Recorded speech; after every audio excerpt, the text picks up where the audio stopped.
What's going on? It's time for another episode of Too Hard for the Radio.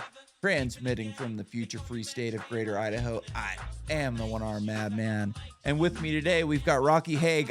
I forgot to ask how to pronounce your last name. I hope I got that right. But it's a pleasure to have you, Rocky. So how we doing? We were just talking a little bit about Mac Dre before the podcast. Just an interesting story, an amazing, prolific rapper that more people need to hear his music. One of the interesting things about him is the song Too Hard for the Radio was created and named because his rap at the time in the 90s and the 80s when he put out this song was considered too hard for the radio. Like you couldn't play something that had as much swearing, and kind of the content of his music was just not radio worthy. So most of his music was spread throughout the underground.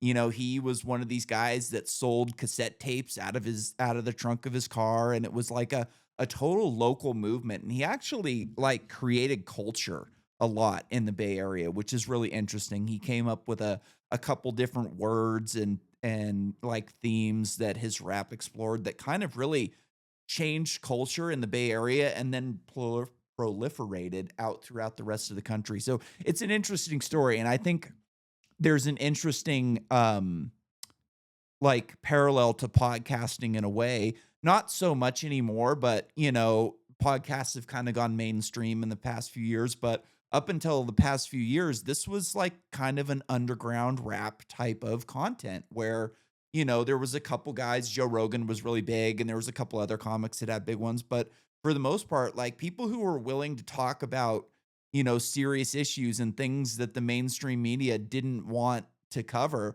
were kind of like the underground rap of media. So I thought it was an interesting, you know, growing up in that time and being a fan of his music, I thought it was a perfect thing to add, you know, name a podcast after that was, you know, a show that we kind of push the boundaries and we talk about things that the mainstream doesn't want to hear and would not make it onto the radio. This show would not have been, you know, radio worthy as a radio show. And, you know, even now you couldn't put this show on the radio because of a lot of things we talk about and some of the words that are used. But it's, you know, very rare that I get to talk about this because it's one of the things that I was passionate about, like starting the show.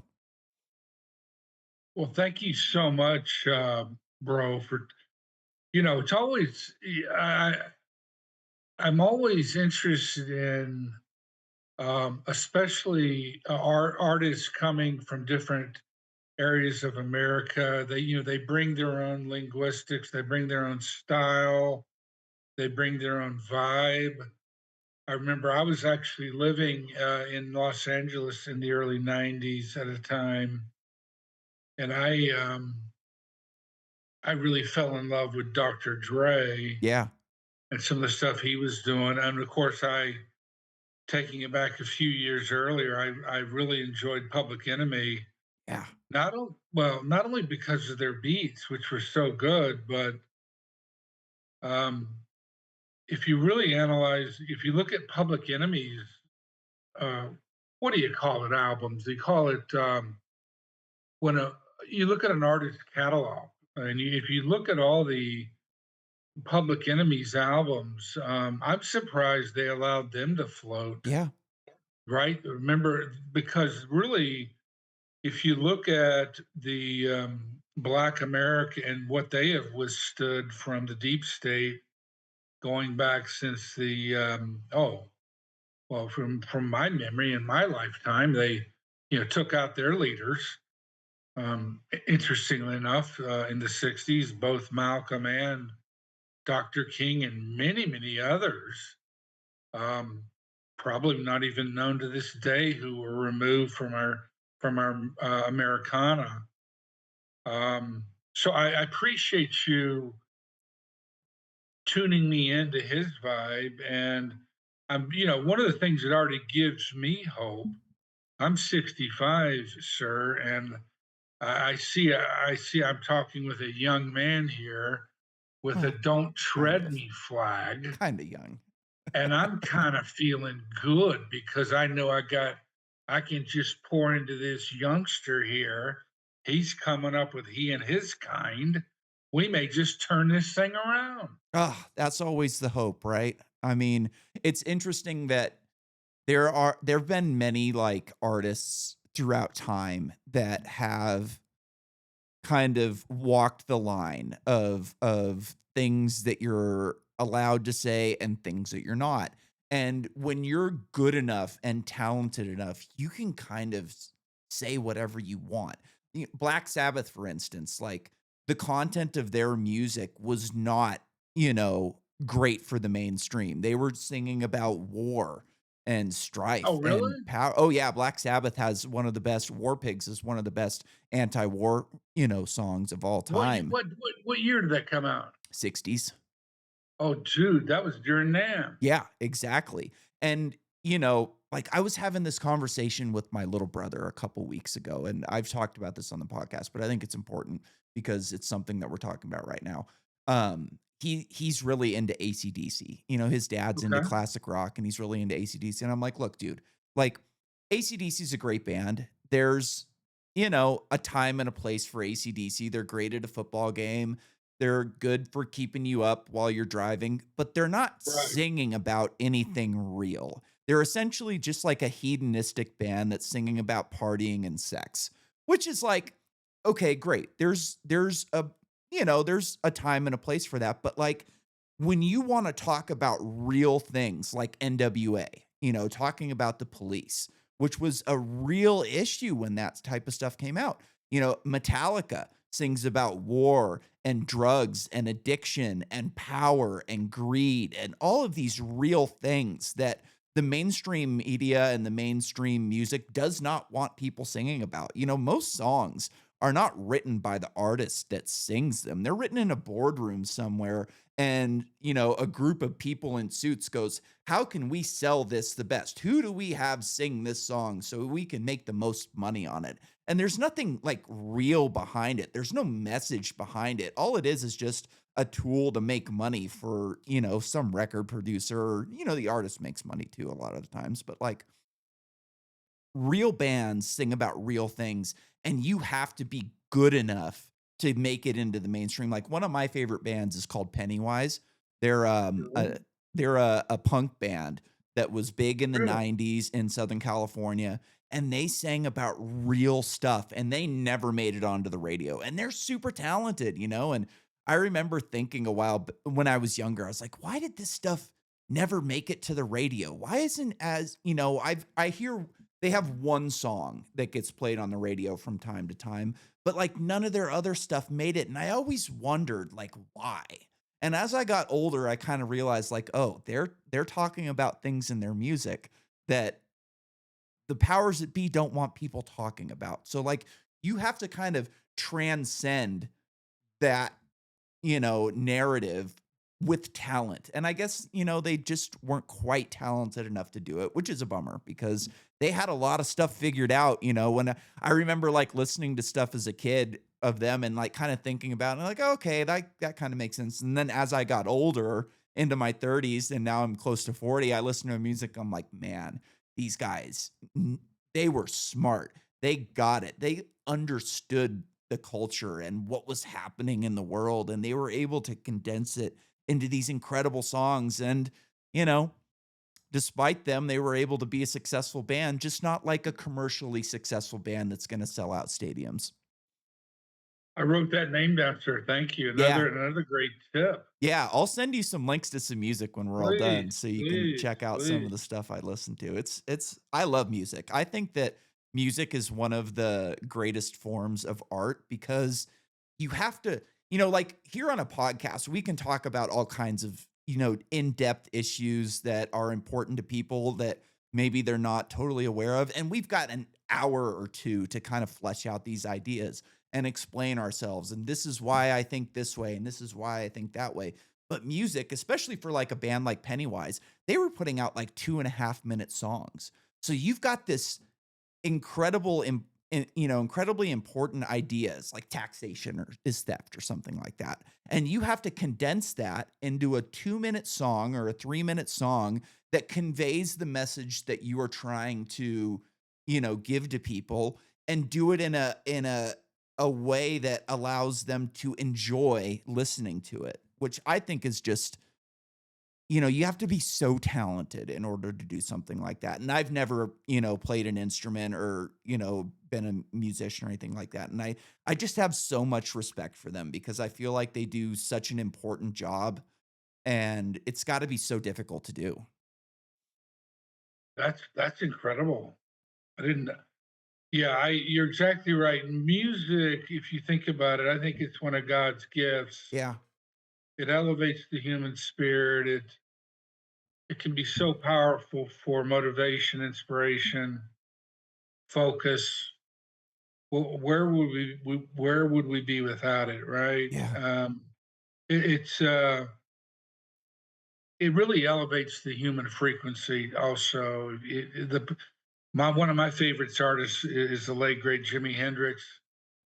Um, Voodoo Child is my Yeah. favorite tune from him, and just to hear the renditions over the years, like the late great Stevie Ray Vaughan has got a Yeah.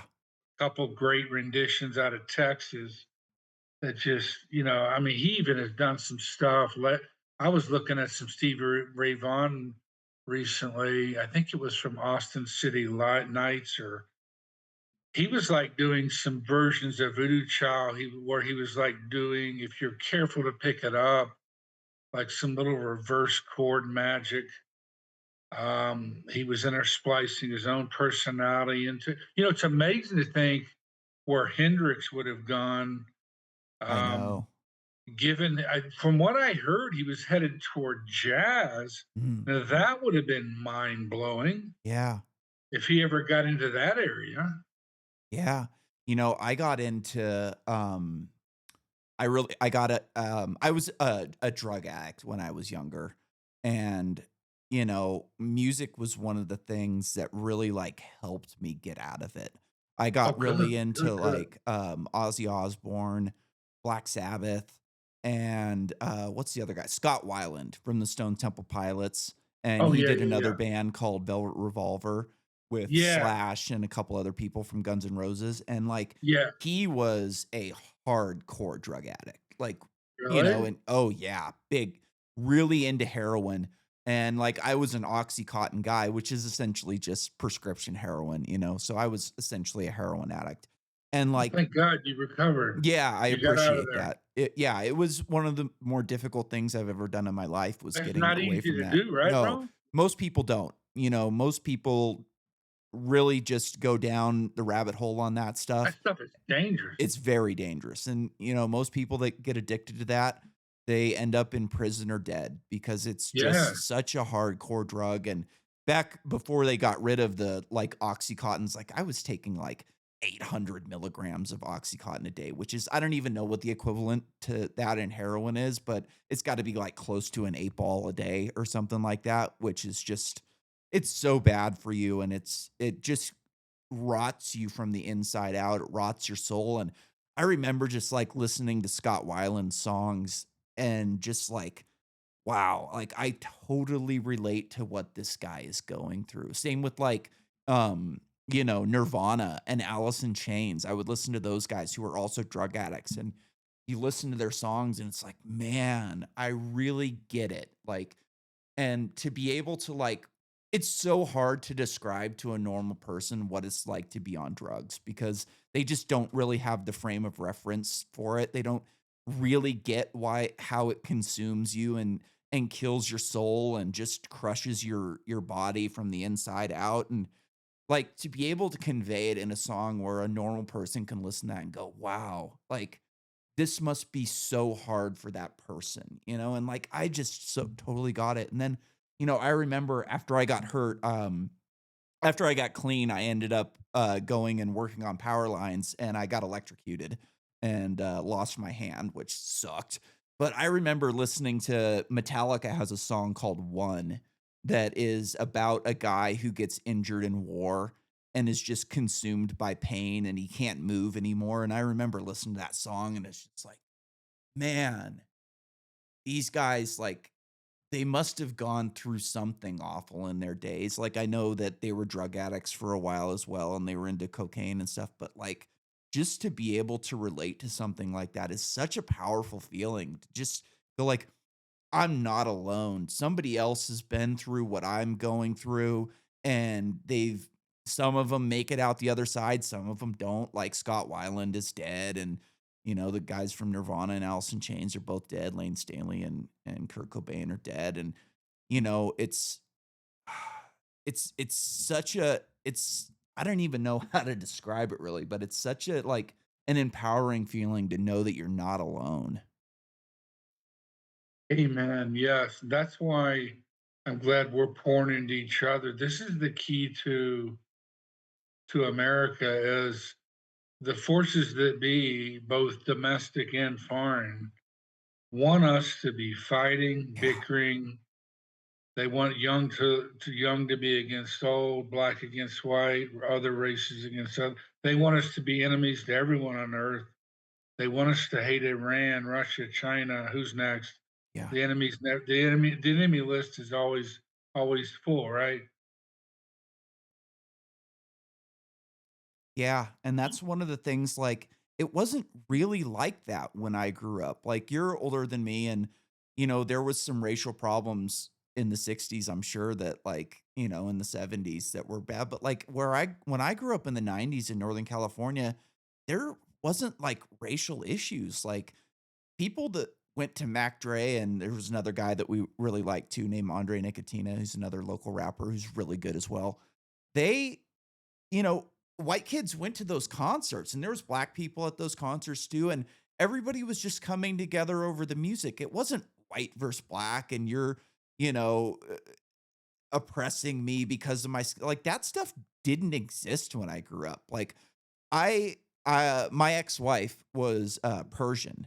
And like when me and her got married, I never even thought about like how would it, is this going to affect kids to have an interracial marriage? And like the only like thing that was even a sticking issue is my grandfather is not a fan of the Middle East and we were having a wedding on our property, so I had to kind of tell him like, "Hey man, calm down with the Middle East crap. Like these people came over here because they love America and you're going to get along with them fine, so just calm it down." And he was kind of a dick about it at first, but then he ended up like talking to my ex-wife's uncle for hours at the wedding, about stock market and investments and just all kinds of stuff. And it was like it's seemed to have all changed in the past 10 years, really, like, kind of since Donald Trump has come into office. He's been kind of a lightning rod for, you know, racial issues, good or bad. Like, not necessarily like him doing it, but just it's I don't know. It's to a point now in my where, like, the racial issues are the biggest they've been in my lifetime now, where, like, when I was a kid, it wasn't a thing. I don't know, it's strange. Yes, indeed, we are in very interesting territory as a nation. I relate everything. It's funny. You're in the world. You love the world of music. I do too. I also love the world of movies. And Yeah. right now, my one of my favorite movies is the movie Platoon. Mm.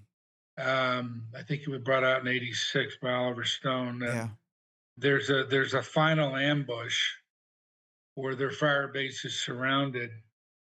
And I really think that we as a nation um, are kind of all rounded up and we're in essentially a fire based formation. I had great hope with Donald Trump in that he was not quote unquote establishment. Yeah. And I still love President Trump. I call him reverently OG. He's the MAGA OG. However, he is deeply, deeply surrounded by deep state, neocon, oligarch. Scum. What are the people we call from the mutual funds that the guy that now Yeah. is over the WEF? We had we ran out Klaus Schwab. But now I think we had an American take his place over Blackwater, right? Yeah. So we've got, so, we're in a very precarious situation. We're, we're also in an ultra precarious situation in that MAGA has been infiltrated. And there's a scene in Platoon, pardon me for this term. I don't want it to sound racist. Nah, go ahead. I'm not against Vietnamese people or Asians, Lord knows, but from the movie Platoon, and this is what I'm hoping to avoid, Warrior, is this. There's a scene in the movie where the commander of the outpost calls in an airstrike on his position because they're overrun. Um, there are no lines.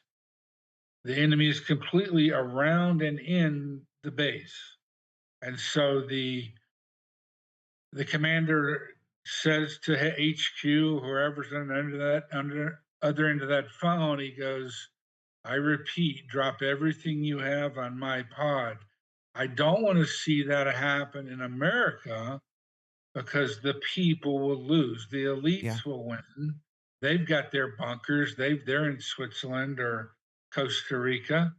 The other thing that really is scaring me right now a little bit spiritually and emotionally is if you notice, if you look back in the 60s, we're okay, there is violence, of course, at the high levels. In other words, um, look at what happened with President Kennedy. Look at what happened with Robert Kennedy. Look at what happened with Dr. Martin Luther King. Look at what happened with Malcolm X. In other words, we see these nefarious operators and or their kind and or their affiliates. We do not even know the truth.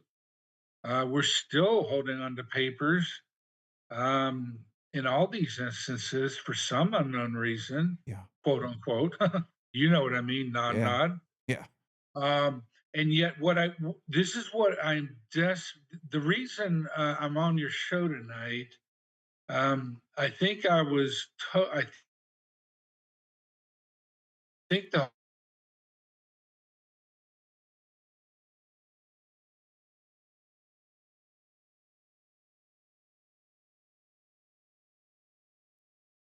Damn it.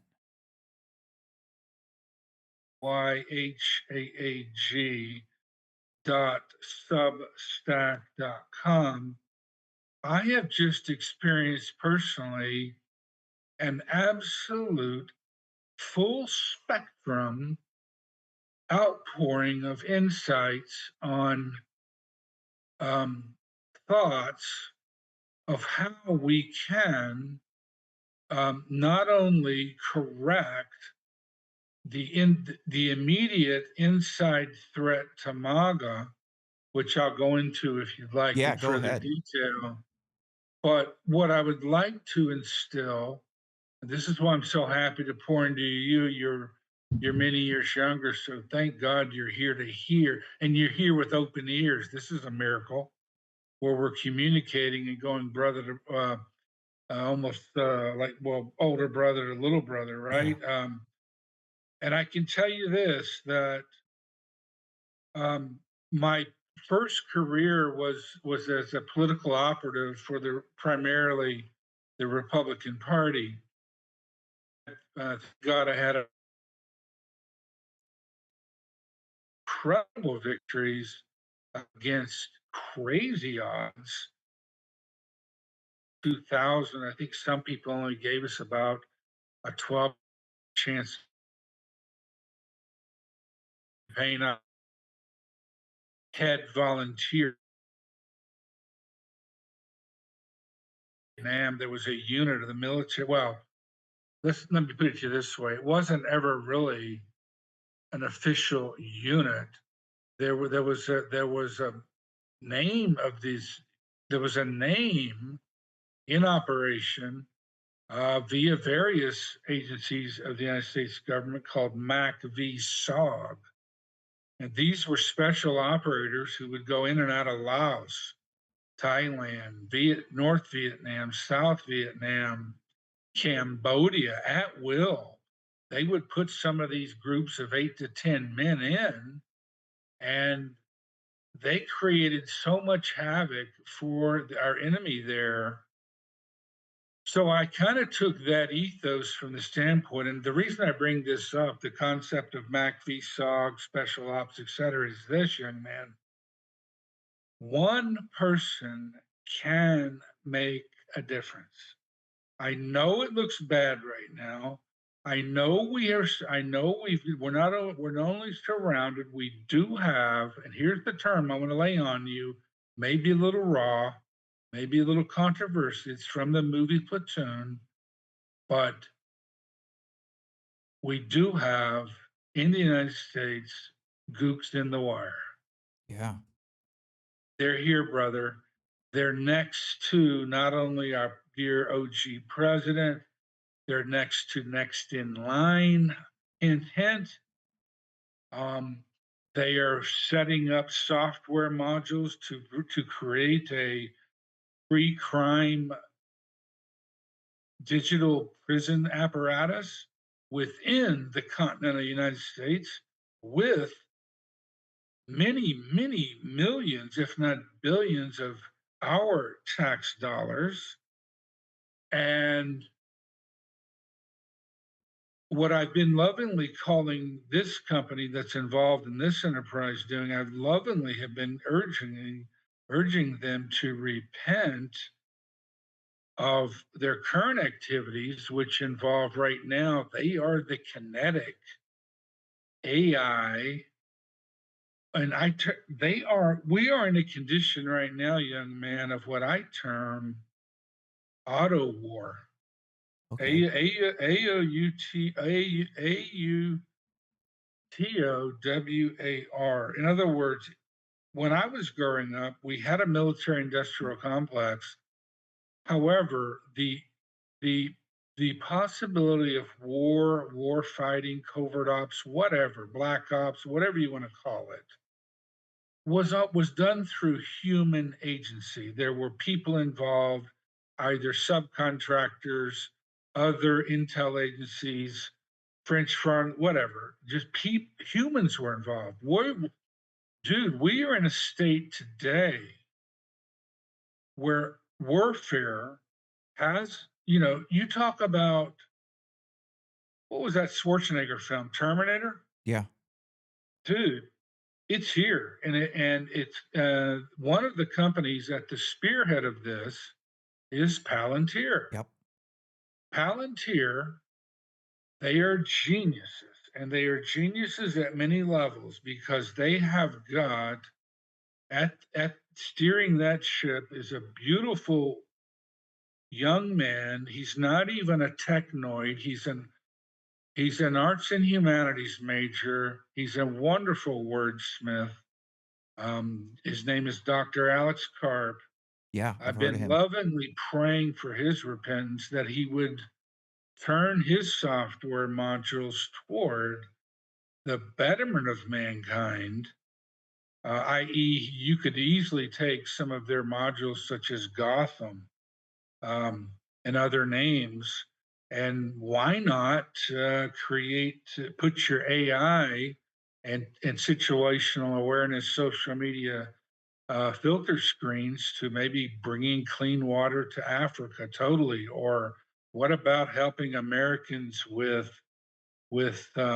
toxins in the environment and pathogens coming in and out of their homes?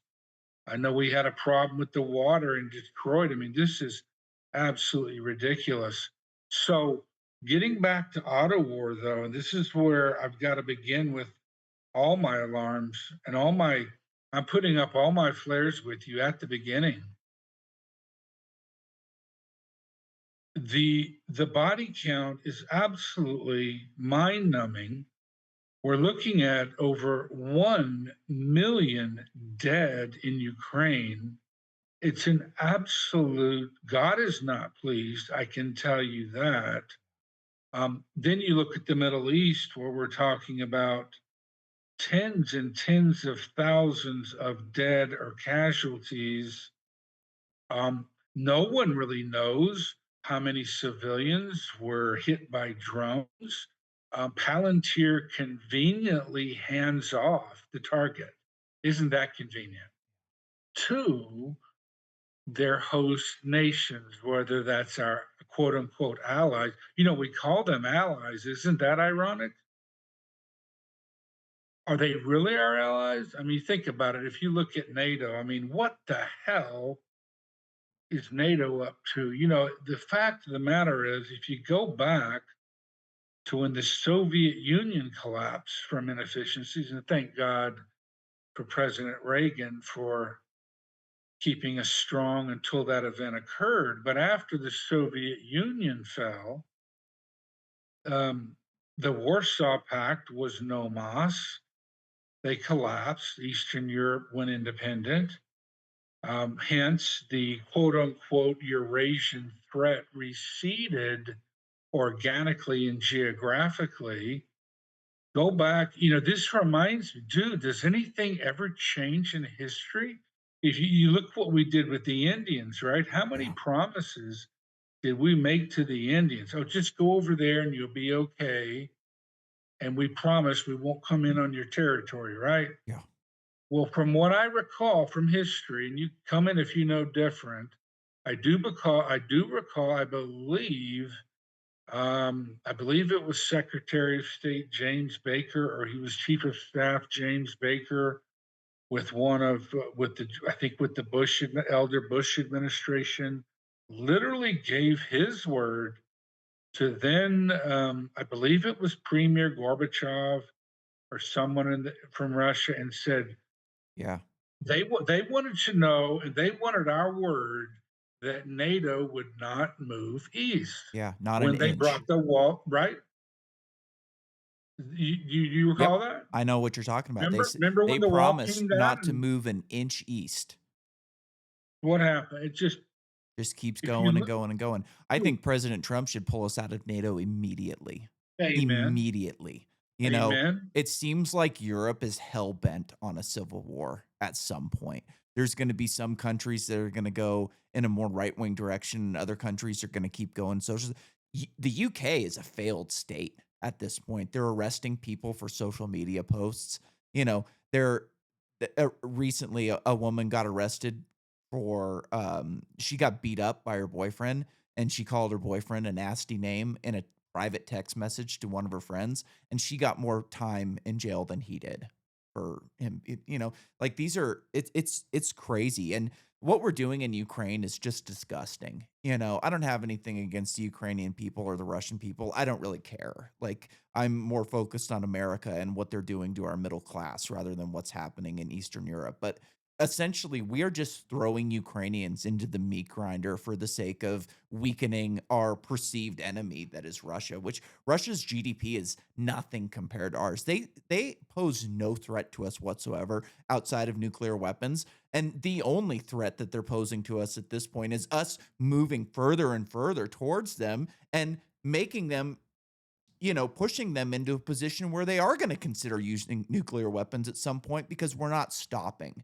You know, anytime you have this massive military, just horrible things happen. I read an interesting book a while back called The Not So Wild Wild West: Property Rights in the Frontier.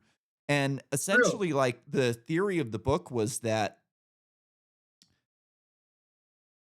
relations with the natives between the white folks and the new Americas were really good for a long time. Like, there was a lot of deals and a lot of treaties signed within Americans and the natives. Like, they came up with different systems that were capable of working together, and the natives didn't have like a cohesive government. So there was, like, you would make a deal with one chief, and then somebody would kind of, you know, go across, and those people would be punished by their own, and you would have a new deal that would go in place. And what happened was, according to this book, was that as soon as the Civil War was over, we had this huge standing army, and we had nothing to do with them. And all of these people were used to receiving payments from the military. They didn't want to go back to their regular jobs. They liked making money being in the military.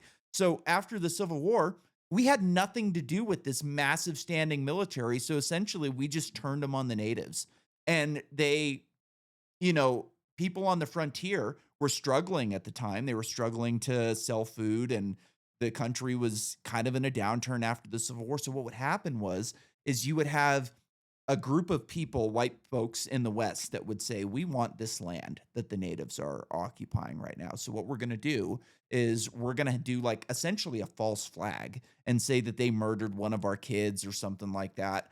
And then the army would come in, set up shop, fight the natives, and guess who they had to buy food from? The farmers that were wanting the land in the beginning who couldn't sell their crops and stuff like that. So it was a really interesting book. I'm sure there's other theories on the way it happened too, but to me, it seemed like when you have this massive army like we have today, you have to have something to do with it. And especially with like these military industrial complex companies that are used to making billions of dollars a year selling weapons, they want, they want those weapons sold. Like as soon as Ukraine started to wind down there a couple years ago, new conflict pops up in Israel and Gaza. Like there's always another conflict as soon as we got out of Afghanistan, uh, Ukraine kicks off. And it's like, hey, we're not going to make our money on Afghanistan anymore. So let's get something else going because we've got to make our money on this. It's so sick. It's deranged. Like, there's a decent portion of our GDP in this country right now goes to military contractors. I don't remember the exact number. My co host knows it, but it's something like 40% of the GDP in this country is through military contracts, which is just or government contracts as a whole, I should say, not just military, but it's an unsustainable, state of affairs. Like we have this world empire, for lack of a better term, that is hell bent on control and power and ruling the entire world, while the their citizens in this country are struggling. The middle class is shrinking in this country. The purchasing power of a middle class American is nothing like it was when I grew up or when you grew up. It was they had the purchasing power of the middle class when you grew up was good enough that you could have a single family job. The man could work and the women could stay at home with the kids. You know, Women's liberation was kind of just an excuse for inflation. Women had to go into the workplace at some point because inflation got so bad that you couldn't survive on a single family income anymore. You had to have two people working. And now, I mean, the average first time home buyer in this country is 39. Like that is just unsustainable. Vehicles are up to 60, 70, 80, 100 grand for a pickup in some points. And like I'm glad that President Trump finally just killed some of these regulations that should allow some of these cheaper vehicles to be built. But like, we're struggling in order to support this war machine that is just hell bent on destruction. Yeah, it's not a well, you bring up some interesting currents. And let me add to your currents. Yeah, we have an incredible, well, go back to the big war, WW2. Um, that really threw gasoline on the complex and formation of deep state.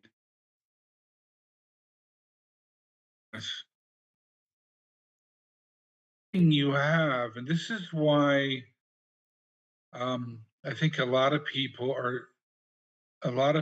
in up there, let's just say, don't want anything further to come out about Epstein Yeah. because here's my take on Epstein after careful analysis. Dude, I'm gonna lay this on you. Epstein is only if, for example, he is like a little speed bump in front of a black hole. If that damn thing was to ever unravel from his point, from his node, And if the American people were to really see, if the American people were to ever see and see what they've done really to capture the imagination and to tantalize the American sensibility is everyone, a lot of people are just hung up on the idea of all this sex thing. Yeah. You have to look beyond the sex in that what Epstein was at his core, he was a financial node, bro. Yeah. Going back to Iran Contra, he was a player Yeah. who facilitated these ops. Yeah. Now, this Ghislaine sex Maxwell's dad was a major, major operative. major. And so, you know, put it to you this way, sir. Do you follow Mike Benz on YouTube? Yeah, I do. He's great. Mike Benz has dedicated his life. He's pouring himself out, exposing the operations. He calls the deep state not well. Not only are they deep, but they're so large and they're so multifaceted. They involve banks, Soros, others. NGOs. He calls them the blob. And if you've been watching Ben's, the the amount, and I'm still shocked the internet's still up, dude, because Yeah. with AI and with information now coming out, I think the only thing that has saved the blob is there is so much bad data on them. It's as if you were a police detective and they brought you the case of the blob and they brought you the file for what the blob was up to, dude, it would take you 40 years to put together the outline. Yeah. Mike It's Benz that is bad. Mike It's Benz is, that like, dark. hard to listen to sometimes because he lays on so much information that it like, the guy's memory and recall is so good.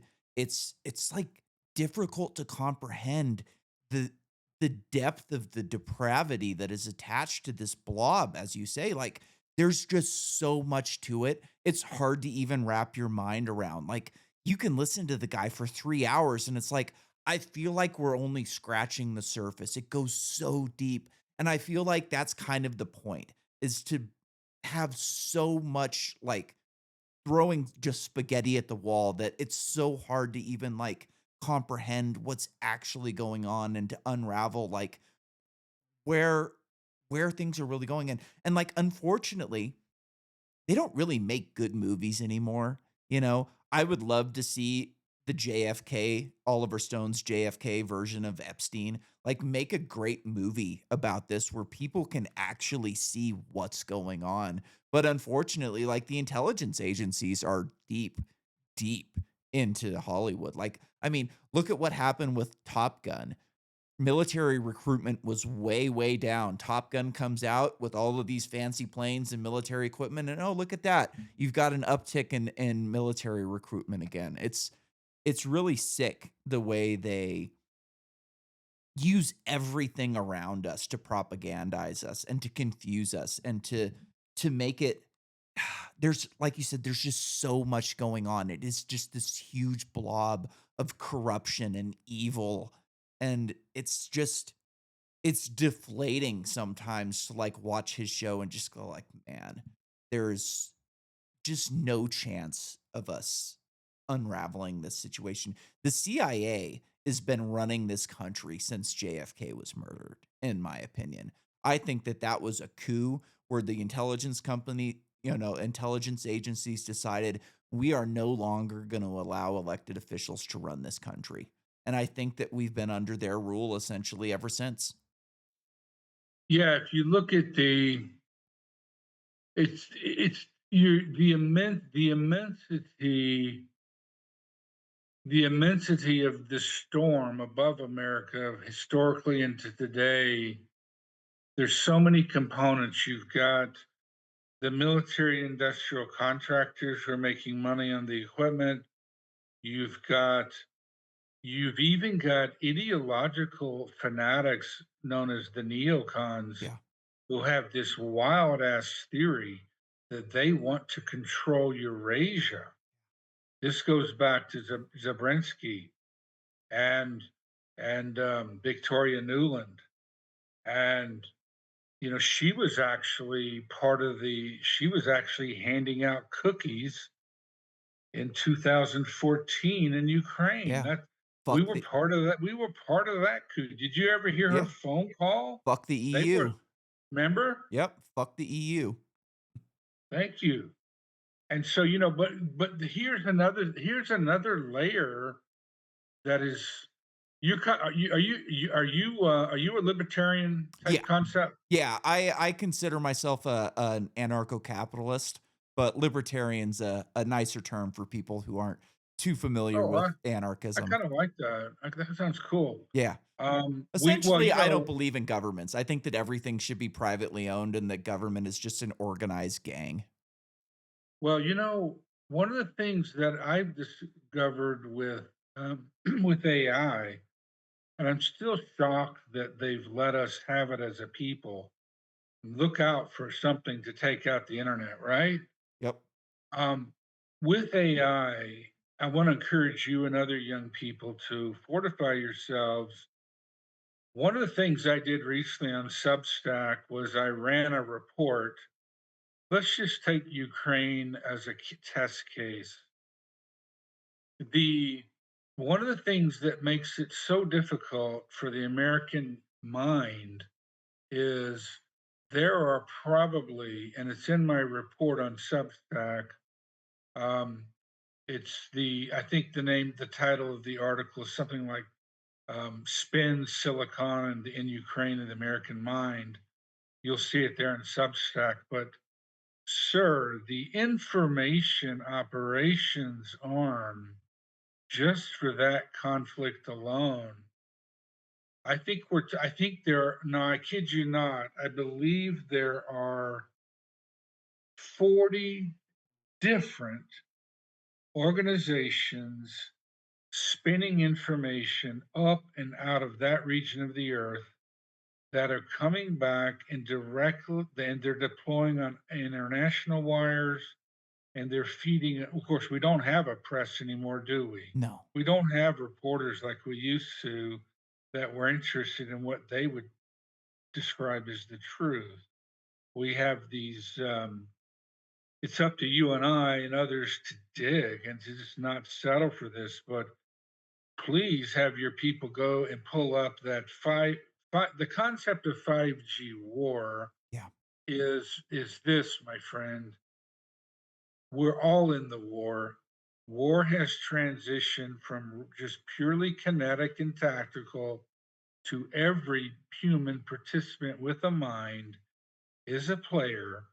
Therefore, you are being subjected to one of the most labyrinth of psyops ever imagined. It makes James Bond movies look like Sunday school. Yeah. I'm trying to think of the guy's name. There's a famous journalist, Hirsch, Seymour Hirsch, the guy who broke Mhm. a bunch of stories He is one of the good ones. He he's one of still the good is. ones, and he broke Yeah, a bunch of stories on Vietnam and the deep state and all this stuff, yeah. and he was published in, like, the New York Times and the Washington Post, like, he was, like, the best investigative journalist in the country for a very long time, and then when he reported on, the Nord Stream pipeline, when he Right, reported that the CIA essentially blew it up and used the Navy right. and all that crap, none of those institutions would publish him, and he was relegated to Substack, and now they call him a kook. Dude, here's a memo for you. I don't think Alex Jones has any conspiracies left. What's he Yeah, gonna do? I Is he know, out of right? business? One What's thing he that he gonna got do? very right is InfoWars. It is an information war. We are hit with so much information, and that's like what Mike Benz is essentially reporting on is the information war. And the way that they kind of like have used USAID to, as basically a CIA slush fund to send all of this money to different countries for different purposes. And like, all of it's bullshit, and, they always kind of forget to mention that money is fungible, and just because you send it for a specific purpose, like gender studies or, any of this other bullshit that they send money over for, they use it for whatever the hell they want, and all it is soft power and CIA slush funds that's, you know, you got people that are struggling here in America that can't buy a house, that can't buy a car, who pay a ton of money to go to college and then end up driving Uber, And meanwhile, we're sending billions and billions of dollars every year to African countries and the Middle East that we're supporting two sides of wars, we're sending money to Gaza and we're sending money to Israel. It's like our tax dollars are on both sides of these wars. And I saw an interesting interview with John Kiriakou the other day where he's the Oh, guy he's who, great. He's yeah, great. he blew the whistle on the torture program, an American Mhm, hero mhm, essentially, and mhm, he's the only mhm, guy who went to jail for the torture mhm. program. Nobody went to jail for torturing people except for the guy who blew the whistle on it. Imagine That's right. that. And he was saying like I don't remember which war he was talking about the Iran and Iraq war, before Desert Storm, and he was saying that we were supporting both sides of that war, and once one side would get a leg up on the other side, we would give better information to that side, and then they get a leg up, and we give better information to this side, and we're funding murder, like, it's the same thing that's going on over in Ukraine is we're funding the like, people wanna support Ukraine, it's like, we're not helping Ukraine. They're never gonna get that territory back. It's just not gonna happen. Anybody who, like, has any, honesty to them is gonna say, like, that territory is gone. There's no way they're getting it back. All we are doing is sending young men and even old men at this point to die because we wanna weaken a perceived enemy that doesn't, threaten us in any way, and same thing with, like, China, like, I've always been one of the things I've said about China is, like, we are codependent nations at this point. They make all of our products. If we go to war with China, we lose our products and they lose and they lose their main customer. It's like I was saying I was a drug addict earlier. It's like if I'm a hardcore drug addict, why am I going to kill my drug dealer? That just screws me. I might get a short hit, I might kill my drug dealer for, 10 Oxycontin, but what's that? That's gonna last me a day? Then I'm screwed and I have to find a new dealer. And h how is that gonna work out for me? Bad. So, like, I don't it's we You need know to what be you just trading with did? people and yeah, go ahead. You know what you just did? I love it. This is what we need to do collectively, y'all. We need to war game this crap out. You just kind of, dude, you know what you just laid out? You just laid out life equals economics, bro. Yeah, Come on. absolutely. We are Absolutely. economic animals. Yep. I And like uh, one of the key tenets of like libertarianism and anarcho-capitalism is bodily autonomy and free trade. You've got and the non-aggression principle. We don't aggress on otherwise peaceful people. But free trade is the basis of this thing. You have to have voluntary interactions with people and with nations. And mhm. like I said, I don't really believe in government, but that's not the world we live in right now. So like you have to have peaceful interactions within nations and we need to trade with each other. And like I think it's disgusting that they've, taken away all of our manufacturing and our factories and shipped them over to China. But right now that's the world that we live in. And I personally don't see American manufacturing making a comeback because it's just not economically feasible at this point. I don't know. Uh, we live in a sick world. We're ruled over by sick people. I think it's a tragedy that Donald Trump has kind of surrounded himself with Lindsey Graham's and Ted Cruz and, who's his secretary, Marco Rubio's, and he's ostracized people like Thomas Massey and Rand Paul and even what's her name, Marjorie Taylor Greene, who are like I think that Thomas Massey and Rand Paul are our best congressmen and senators. They stand on principles, they understand economics. Hell, Thomas Massey has a pin on his chest that shows the debt to the second. It's like set up. And like these are great people. And I don't understand. I don't know if he's if he's compromised. I don't know if he's in the Epstein files. I kinda have a feeling he's not, but I don't know what they've got on him or if he just doesn't really understand what he's doing, but it seems like America First has kind of gone out the window in a lot of ways. He's still doing some, don't get me wrong, he's done some great things, and I think we are better off with him than we would have been with Kamala Harris. Like, she was just a disaster. That chick is jacked up on benzos and wine all day. Like, she can't rule a country. And, you know, but I think that, like, I think they're gonna lose the midterms because a lot of the things that the American people voted for, a lot of the people who crossed the aisle to vote for him are not seeing the results of the things that they voted for.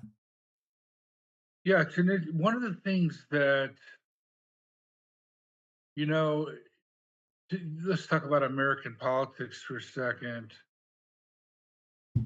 One of the one of the things that one of the things I never did when I was kinetically active in political campaigning.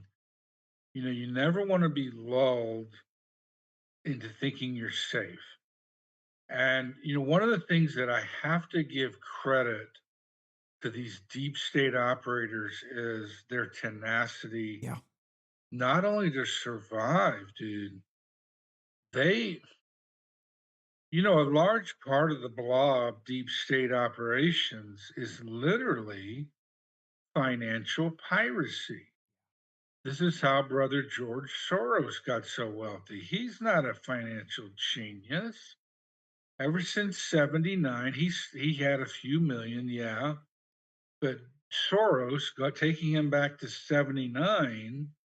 One of the things that Jimmy Carter did to his credit is he neutered some of our intelligence agencies severely.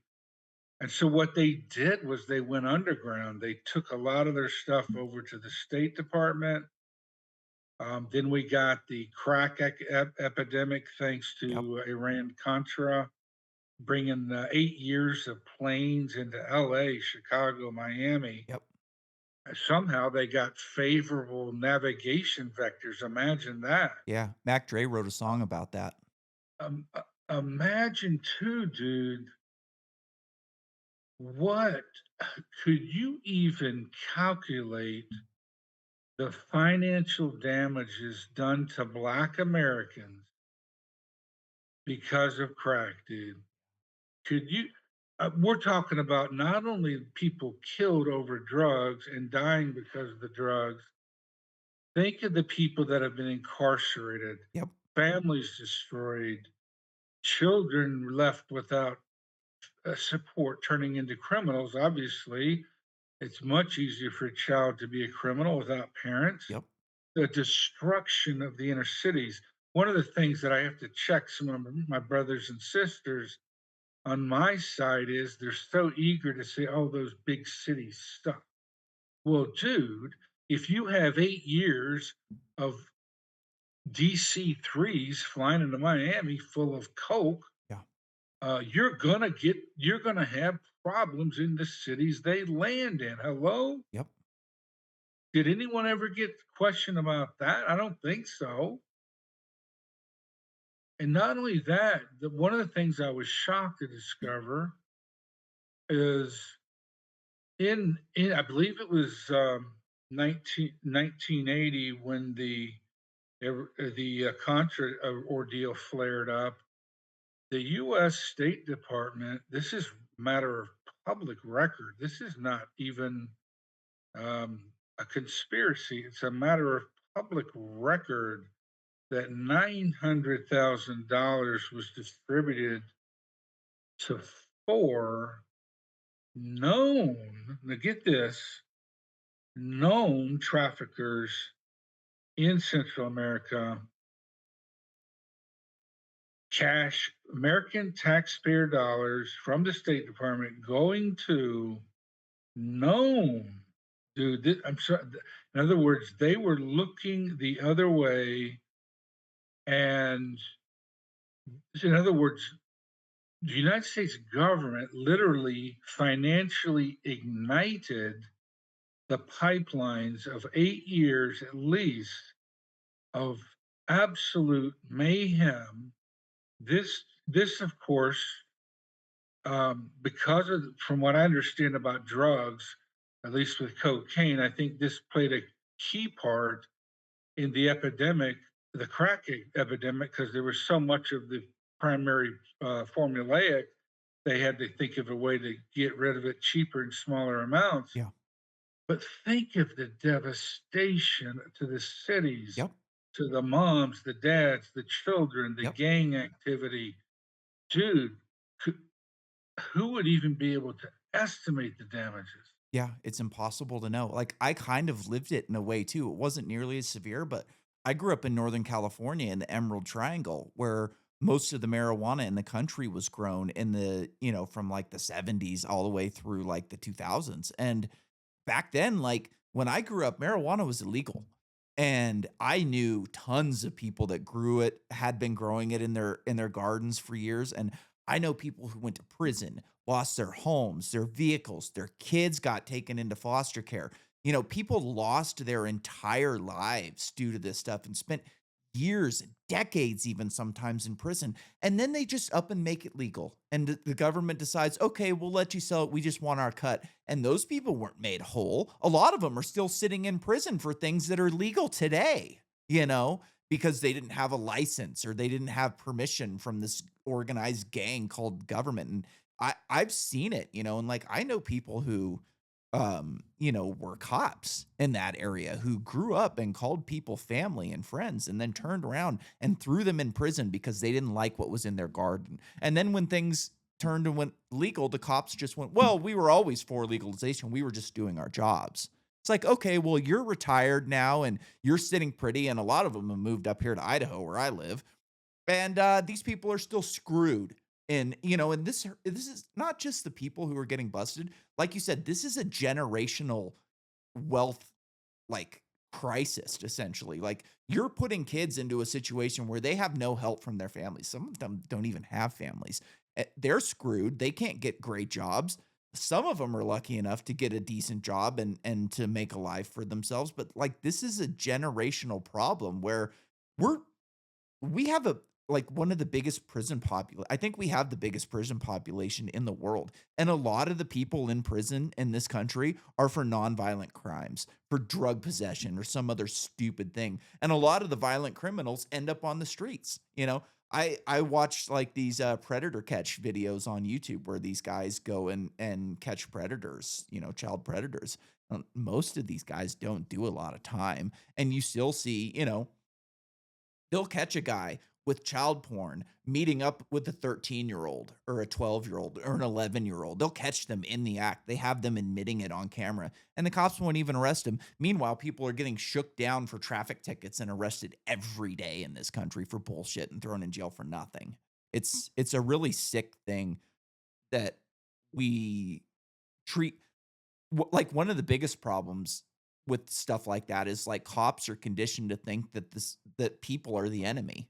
They're at war with the people of this country. They're not protecting and serving. They're road pirating and treating people as criminals first rather than like people. And, it's really done a toll on the people of this country. And anytime, like you said, a father goes to prison, that screws up their kids' lives, period. And if they don't deserve to be there, all you're doing is just destroying a family and perpetuating the cycle of violence and crime. And it's really sick. And a lot of this is for profit. Kamala Harris, I'm sure you know this, but like Kamala Harris got busted keeping people in jail for longer to use as slave labor during fires in I had heard in that. California. It's sick. It's absolutely sick. Yeah, if you look at you almost have to ask yourself some honest questions, especially given the amount of information that you and I are able to access with, at least if the internet's up. You almost have to ask yourself. Now, I do love Trump OG, Senator Paul, Congressman Massey. I do like some others as well, but by and large, it's a little bit dispiriting looking analyzing our leadership from a um, oh, if you were to give them a grade as far as who they were really governing for. Yeah. I'm very disappointed and disheartened about the Ukrainian affair because literally, if you really boil it down, there are elements. You have elements of financial piracy. I know some of the mutual funds and Soros elements have invested heavily there because if you combine the natural resource wealth, known natural resource wealth of Ukraine and Russia, I believe it's $70 trillion. So, guys and girls, there's money at play here. Are we silly or what? Yeah. I mean, they call Ukraine the breadbasket of Europe. That's where all the food Yes, is, you know? They want control of yes. that. And Russia has, like you said, just tons and tons of untapped natural resources. Oh, The tundra incredible. that they have up north is just completely untapped. And, That's a lot of these people believe that like climate change is going to, change the face of the earth. And I think a big thing of it is like they think that that tundra is going to thaw out in the near future, and they're gonna be able to have access to all those minerals and all those resources.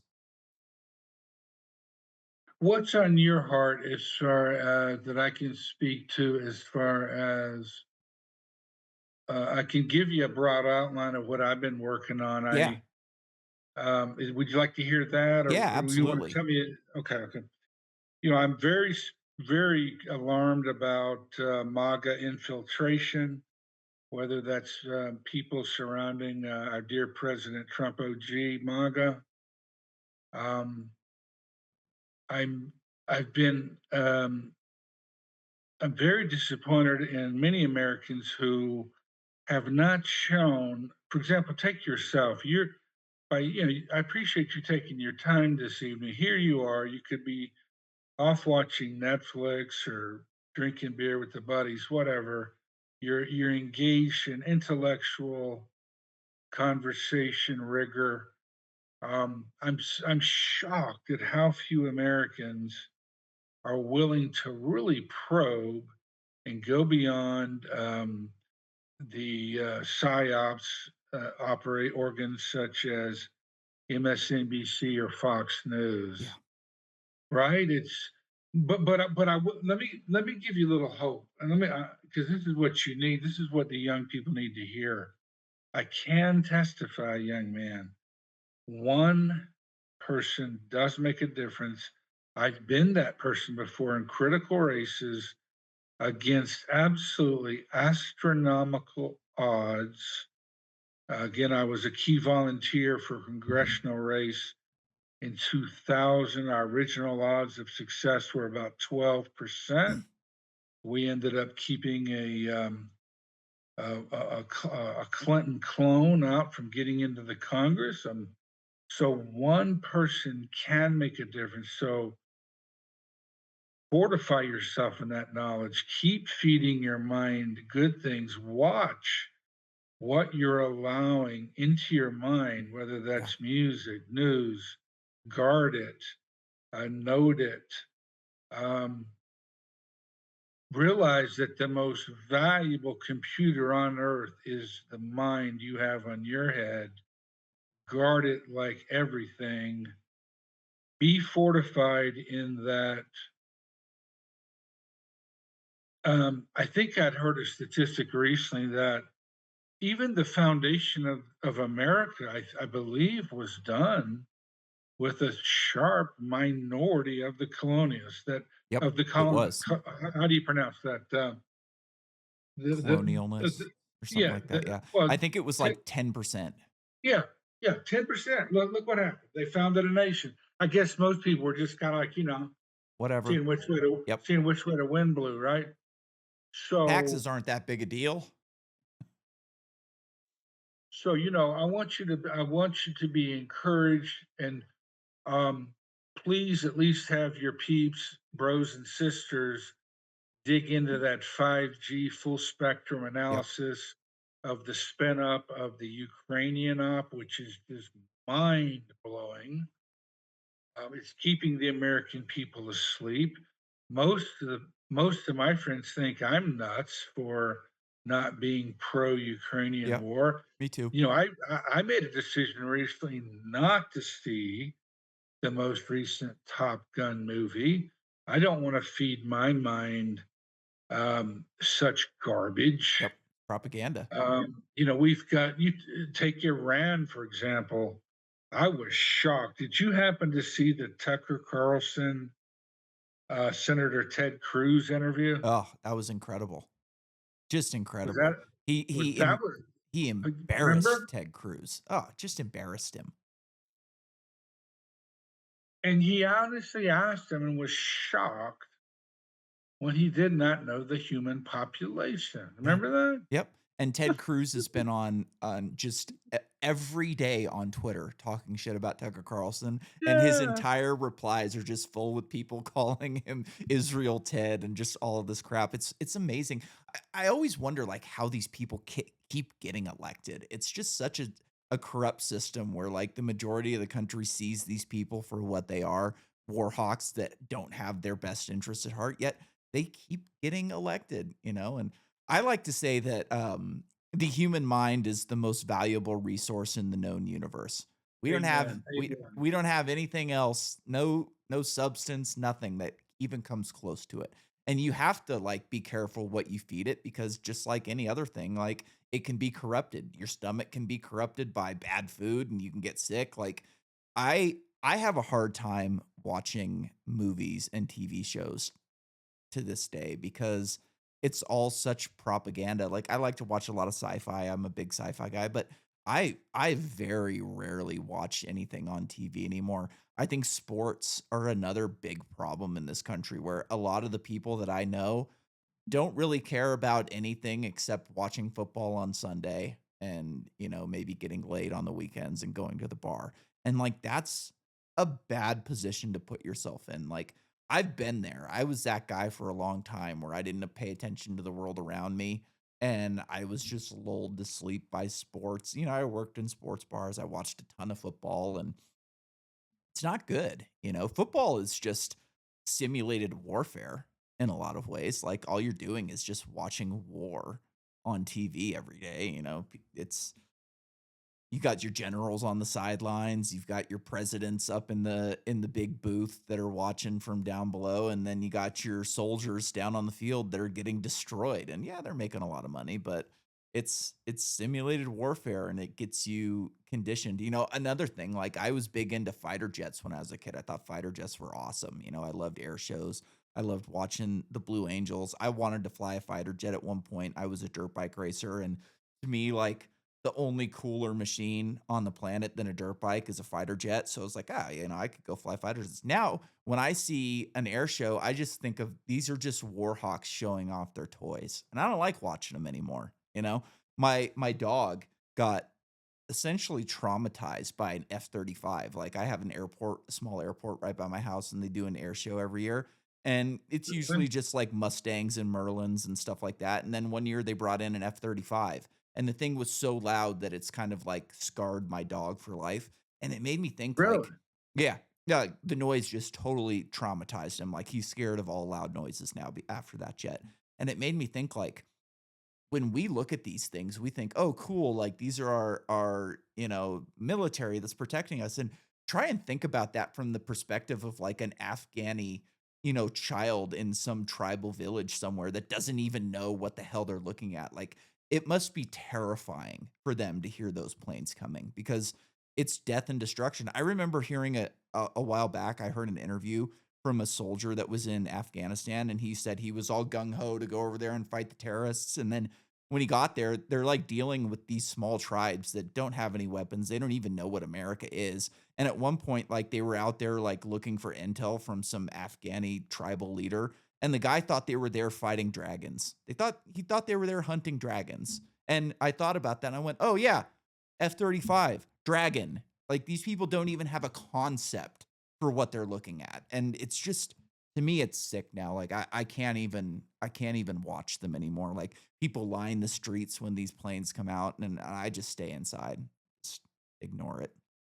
Well, there's a place, of course, and I know in your heart, yeah, there's a place where America needs to be quote unquote defended. But I Yeah. believe we have something like what, 160 bases, Yep.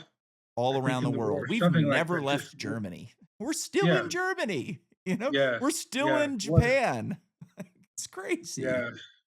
It's absolutely nuts. I Well, think I'm sorry. Ron Paul likes to say that we can defend this country with a couple of submarines. And he's right. We can. You know, we've got nuclear weapons. Nobody's going to mess with us. Oh, Ron Paul is something else, and you talk Yeah. about OJ. That's oh wow. He's the man. He what a patriot. And his son and Rand too, Yep. Dr. Rand Paul, amazing people. One of the greatest living Americans, in my opinion.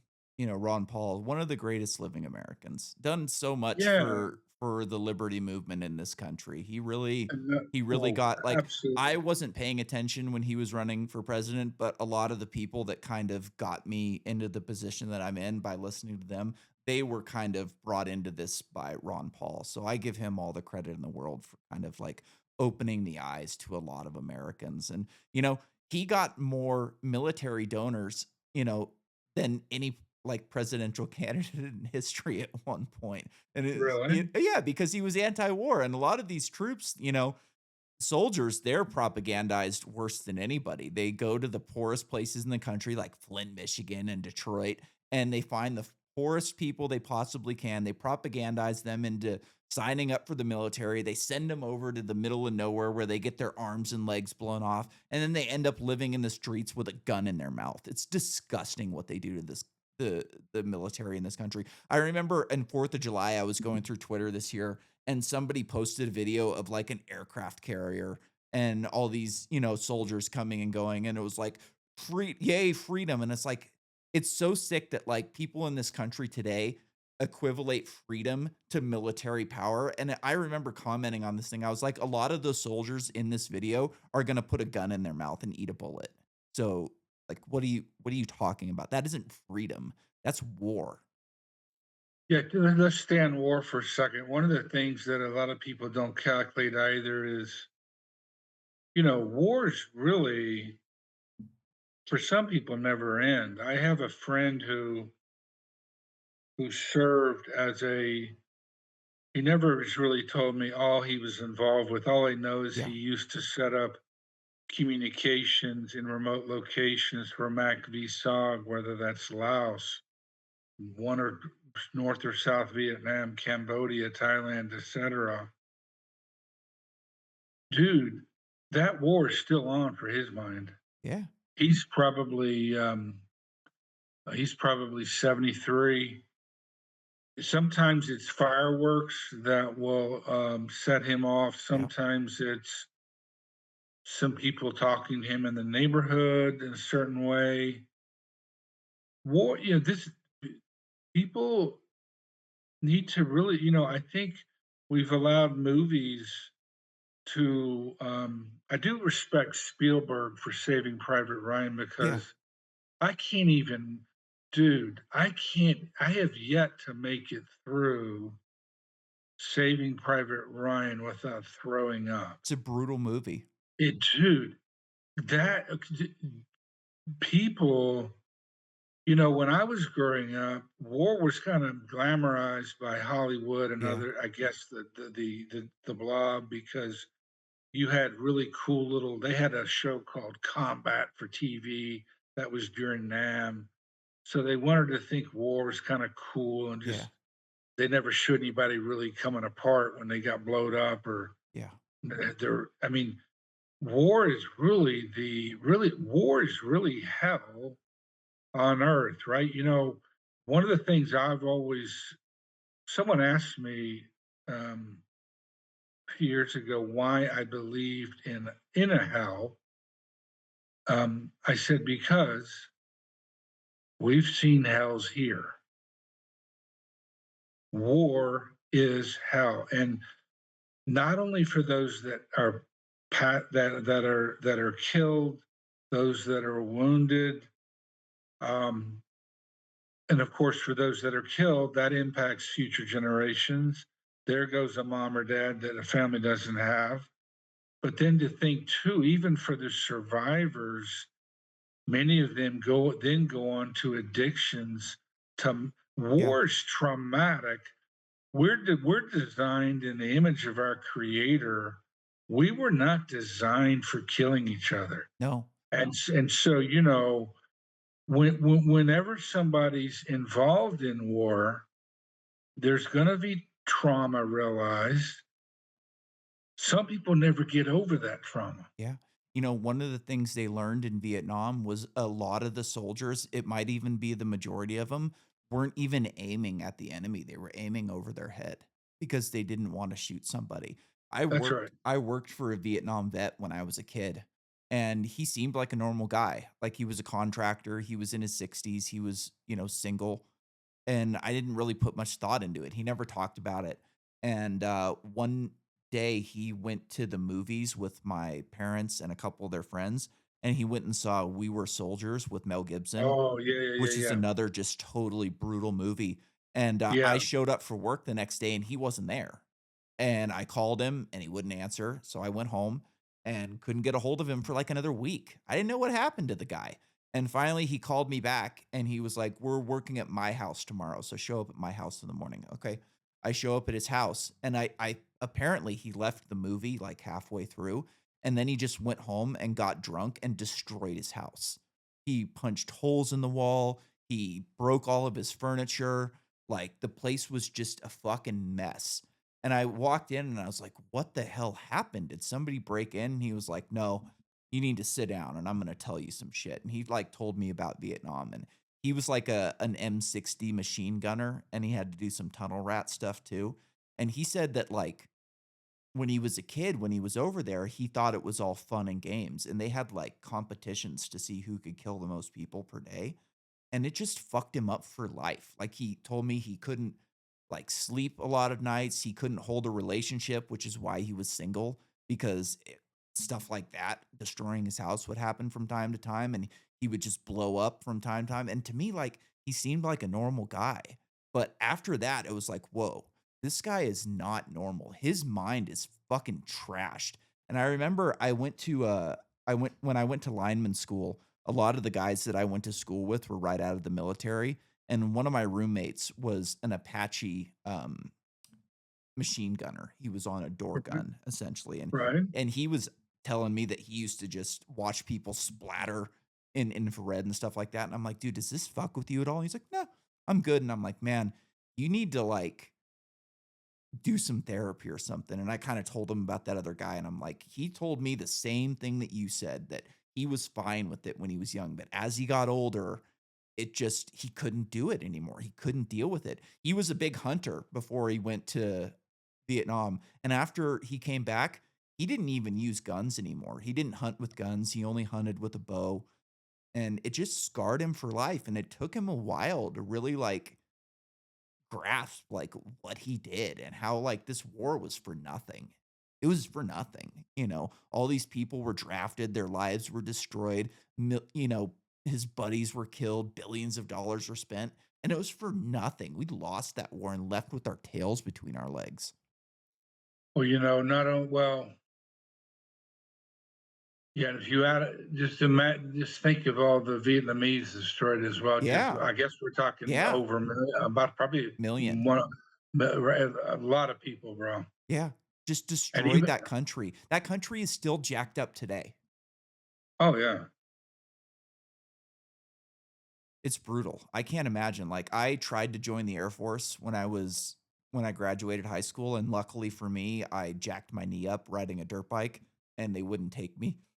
And, like, how lucky was I for that? Like, I can't imagine the life I'd be living today if I would have been sent over to, some foreign country in a plane that's just killing people that didn't deserve it, you know?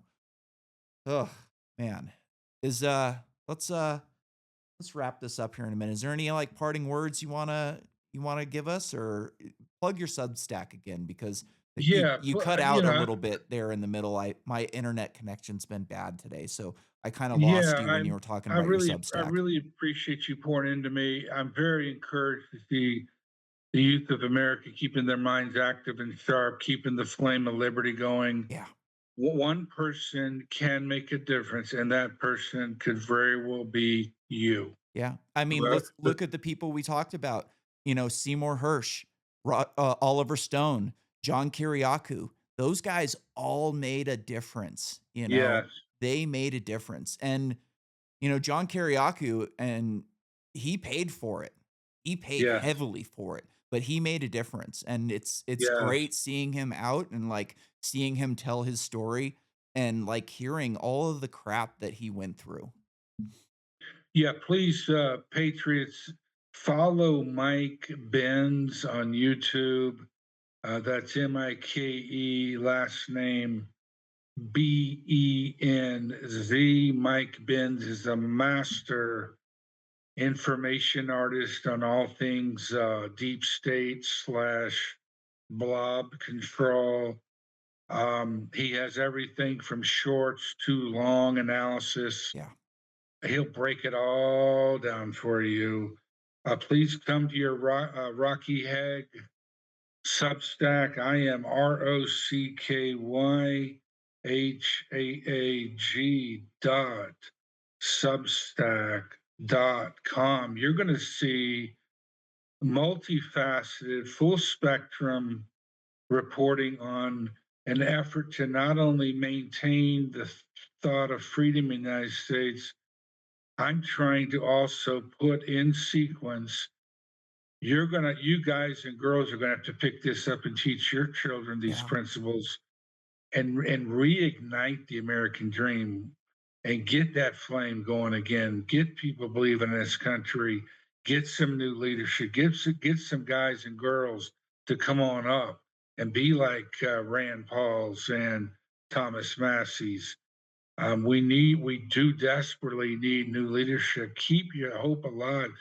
Like you said, warrior, freedom warrior, the most potent weapon, whoever's listening or watching, is your mind. Keep feeding it. Do not give up. They want you to give up. They want you to get depressed. They want you to say, what the hell? I'll just go to the bar. Yeah. I'll just go to the game. I'll just go to Netflix.